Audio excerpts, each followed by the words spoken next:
We've all received unexpected phone calls, a wrong number, a late-night dial from an unknown caller.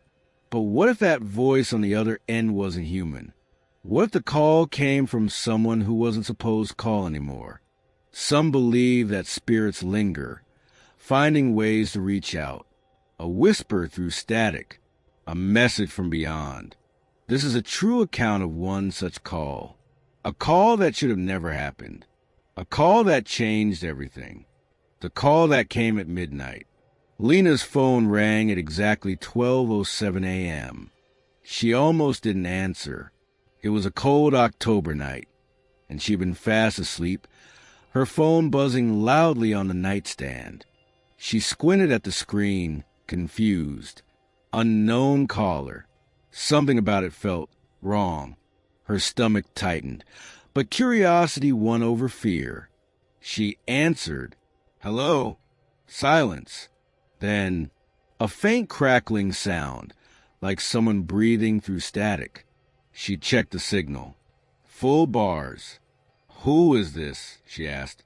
Then a voice. Familiar.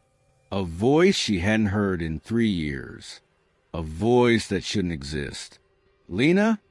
Her breath caught in her throat. It was her mother, but that was impossible. Her mother had died 3 years ago. Lena's hands trembled as she gripped the phone. Mom, she whispered. More static. Then a strange clicking sound, like fingers tapping on glass. Lena, it's so dark here. Lena's skin prickled. Tears welled in her eyes. Where were you? The voice trembled. I don't know. I don't remember. The static deepened. Then the sound of something scraping, slow, deliberate, like nails dragging against metal. Mom! Lena choked out. The voice grew weaker. He won't let me talk. Lena's chest tightened. Who? Who won't let you talk? A pause. Then a deep, distorted voice. Not her mother's. Not human. Hang up, Lena. The phone cut to static. Then silence. The call ended. Lena sat frozen, heart pounding, the screen of her phone glaring back at her. No record of the call. No missed numbers.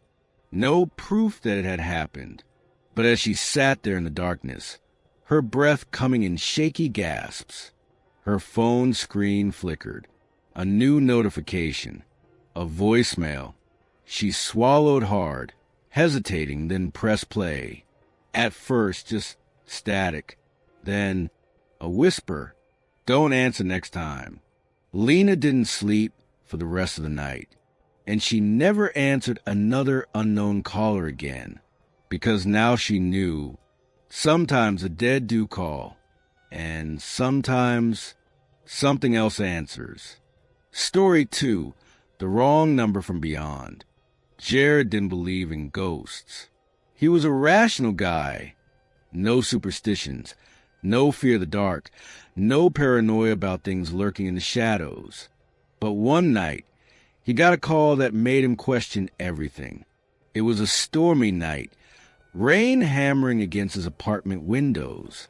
Jared was on his laptop, half watching a movie, when his phone buzzed on the table. Unknown caller. He frowned. It was almost 3 a.m. Probably a scam call. He answered anyway. Hello. At first, silence. Then a faint, shuffling sound, like someone moving through an old, empty room. Who is this? He asked. The silence stretched. Then a voice. Soft. Weak. Jared? A chill ran down his spine. It sounded familiar. Yeah? Who is this? The voice trembled. It's me. I need help. Jared's fingers tightened around the phone, because the voice belonged to his brother, Mark. The only problem? Mark had died 8 months ago. Jared's throat went dry. What are you talking about? He whispered. The static on the line deepened. "I don't know where I am." The voice was wrong, distorted, as if it wasn't really coming from a phone, but from somewhere else entirely, somewhere farther away. Jared's pulse pounded in his ears. "Mark, this isn't funny." A pause, then a sound that wasn't static, a clicking, a slow, rhythmic tap, tap, tap, like fingernails on glass. Jared stood up, his entire body rigid. "Where are you?" he demanded. Then a whisper, not from the phone, from behind him. "I'm right here." Jared spun around. The room was empty. His breath came in shaky gasps. The call was still connected. The clicking was getting louder. Then a second voice on the line. Low, gravelly. "Not Mark. Not human. He's mine now." Jared's phone shut off. The power in his apartment flickered. Then silence. The call was never logged. No number. No record. Like it had never happened. But later that night, as Jared lay in bed, unable to sleep, his phone buzzed one last time. A new message. No text. No name. Just a picture of his own apartment, taken from inside. Jared moved out the next morning. And now, whenever he sees unknown caller, he lets it ring. Because some calls are never meant to be answered. Story 3, The Silent Caller. Mia never used to be afraid of her phone. But after that night, she learned that sometimes a call isn't just a call. It was a normal evening. She had just finished dinner and was curled up on the couch, scrolling through social media, when her phone rang. Unknown caller. She hesitated. It was almost midnight. Something in her gut told her not to answer, but she did. Hello. Silence. Not even static. Just a deep, hollow emptiness. Hello, she tried again. Then a soft exhale. Mia's heart skipped a beat. Someone was listening. A shiver ran down her spine. She pulled the phone away and checked the duration. 00:06. 00:07. Someone was there. "Who is this?" she asked, forcing her voice to stay steady. "Nothing." Then a faint, distorted whisper. "I see you." Mia froze. Her stomach dropped. The voice wasn't coming from the phone. It was coming from behind her. A cold breath grazed the back of her neck. Her body locked up. She turned slowly. The room was empty, but the feeling of being watched was suffocating. She looked back at her phone. The call was still active. Then a single, rhythmic knock on her window. Mia's blood ran cold. She lived on the 6th floor. Her phone crackled. The whisper returned. "Let me in." The call ended. Her screen flickered, the battery dropping from 72% to 3% in seconds. She threw the phone across the room, heart slamming against her ribs. The knocking had stopped, but something told her it wasn't gone. She didn't sleep that night, and when she checked her call log the next morning, there was no record of the call, no number, no duration, but there was a new voicemail, a 6-second recording, just breathing, and at the very end, a whisper, "Next time, don't turn around." Mia changed her number the next day, but sometimes in the middle of the night, her new phone still rings, and the caller is always unknown. Story 4, The Number That Doesn't Exist. Aaron was used to getting spam calls.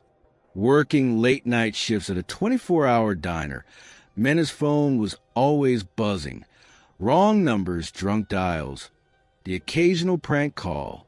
But one night, he got a call that wasn't a prank, and it wasn't human. It was 3:32 a.m. when his phone rang. At first, he ignored it, but when it rang again and again, something in his gut told him to look. Private number. No ID. No country code. Just an empty space where the number should be. A chill ran down his spine. He let it ring, but then a text appeared. Answer. His throat tightened. The phone rang again. His hand trembled as he picked up. Hello. No static. No sound. Just silence. Then a voice. Aaron. Flat. Emotionless. Like someone was testing the name on their tongue. His pulse pounded. Who is this? The voice didn't answer. Instead, a second voice came through. Softer. Familiar. Help me? Aaron's blood ran cold. Because that voice belonged to his sister, Grace. But Grace had been dead for 5 years. His grip tightened on the phone. Grace, he whispered. A sharp click. Then the call dropped. Aaron stared at his screen, heart hammering. No record of the call. No missed number. Just gone. His hands were shaking as he dialed his sister's old number.